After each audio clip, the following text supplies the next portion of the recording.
Yeah, we have actually put the boat in the game. In the game that is comparable to the boat that we used to capture the rocky coast.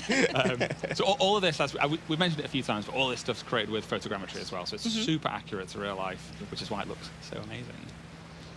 Should we take it for a spin, Chris, in your heavily modified Supra? In its natural environment on the beach. Yeah. Yes, absolutely. So how do you actually go about making this area for the game then? What are the fundamental elements of the rocky coast? So if you want to go left here, actually, Chris, we can go past some more rocks up close. So we basically you work out how we want to make it drivable, where we want the car to go, and what's most fun for the player to explore.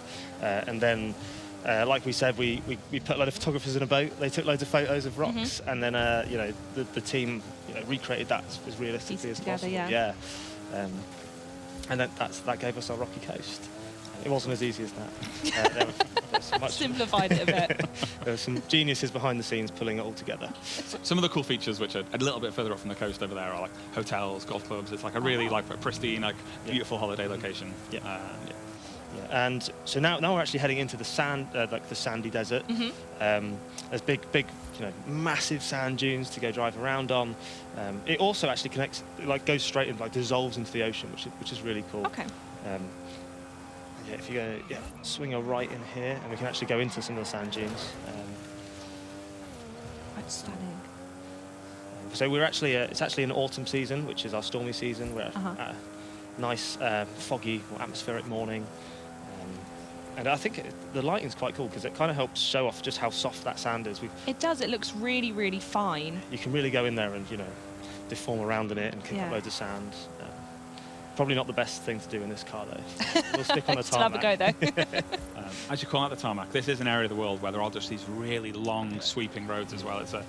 It's the perfect place when you've got hypercar and you just want to get up to the absolute max on the rev limiter. This is the place to go. This looks less like a sandy desert. Are we still in it? Is this another feature of a sandy desert? So this is Chris has gone a little bit off the agreed path here.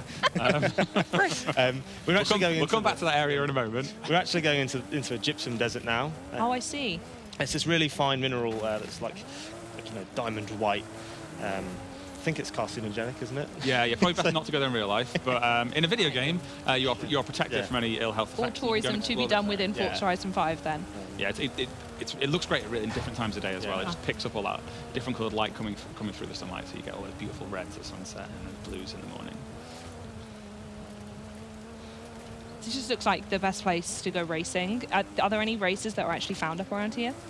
Of course, yes, there are. Yeah. There's a lot of really awesome off-road trails through here as well, really long point-to-points. And I think Chris is about to show us another cool little racing environment as well. If we hang on. So left at that tree. You can kind of already get a sneak peek of it on the minimap. If you resist the urge to jump off the edge, we can just go to the very edge and then just peek over at the Baja circuit. Oh, look at that. Just look over the edge. And yeah, that is fun. There's some really great routes around that, in and around it as well. That was also actually recreated from photos. Our team actually went and found some satellite data of recreated the roads and how they look and how the sand actually changes colour, which is so cool. Which is really cool as well. We'll take a closer look at that in a future stream, I think. Now we have left the gypsum desert and very much in the living desert. Here we go.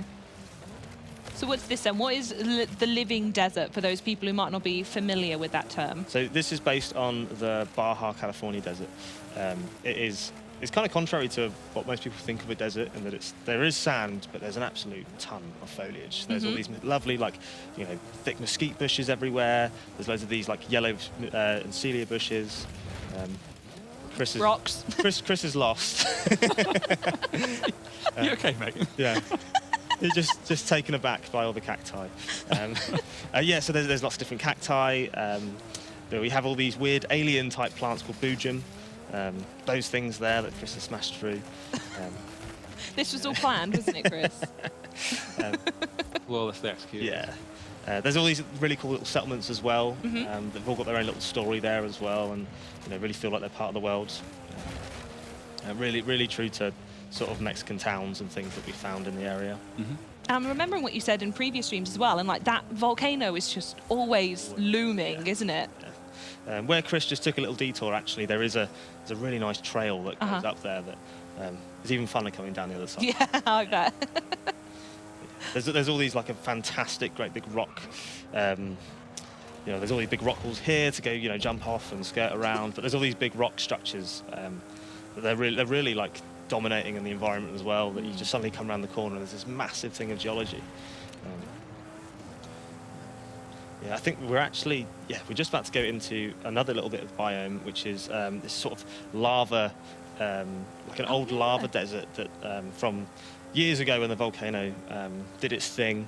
Did that volcano thing. It did the volcano thing, And yeah. now that lava is rocks. And yeah, and that's just like another difference to the visual of the environment. And that's full of all these big volcanic rocks that you can skirt in and around, and that's really cool. Yeah, I think just, I mean, we've said it already, but just the pure density of foliage here. There's just so many separate bits coming here to make this scene just feel so full of life. And you could see them coming as well when we went through like the sand desert and we were coming up to I said lizard desert. I'm sure lizards live there. Anyway, the living desert, you could just see it approaching because suddenly like it just got thicker with all the foliage going on. Look at that. So this is actually, Chris, if you stop and we just sort of pan around, you can see all the detail that's gone into the roads of this game. They say no, keep going. Hooligan driver tires. So there's actually a seasonal river here because this is a riverbed that in autumn floods because it's the stormy season. But yeah, like all that detail on the road's really cool. Cracks. It also, when some areas where it's really sandy, those cracks actually fill up with sand, which is a nice touch. So yeah, photo mode's going to be give a lot of options for the photographers out there to get some cool environments. But yeah, I think there is a sand road around here that will show off some of the cool new VFX that the team have done. We've really focused on tyre smoke and making sure that all of the dust kick-up feels really full and voluminous. It feels like it's lit from loads of different angles now. It's a big entity in the world. Such a cool detail. And for the drifters out there, when you're on tarmac, the tyre, I mean, I think Chris helped implement the system. The tyres are actually, or the tyre smoke is related to heat, based on how hot the tyre would be. It kicks off that amount of smoke, just to add another layer of realism in there. I think Chris going first person now, responding to some requests from chat. Oh, look at it. Yeah, and of course that tyre heat as well is affected by seasons. Exactly. So in the hotter seasons, your tyres heat up faster, you get more drift kick up. And in a car like this as well, it's just perfect for it. Yeah. Lovely. Awesome. Well, that was amazing. And those are the biomes we're going to talk about today. But you do have another race to show us like you did last time. You're spoiling us. So what is it we're going to be going and looking at now?